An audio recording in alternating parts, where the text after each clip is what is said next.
chiamo Anna Laura Coa, sono la titolare della Vetro Tiffany Alcoa di Simagis e mi occupo di lavorazione artistica del vetro.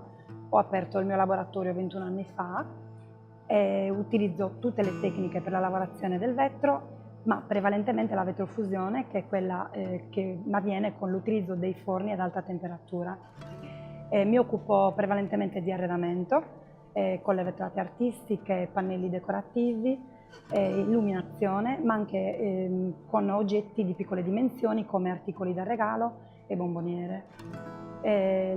La mia attività è stata creata quasi per gioco e poi con l'andare del tempo ho deciso di portare avanti quello che poi è diventato un lavoro a tutti gli effetti.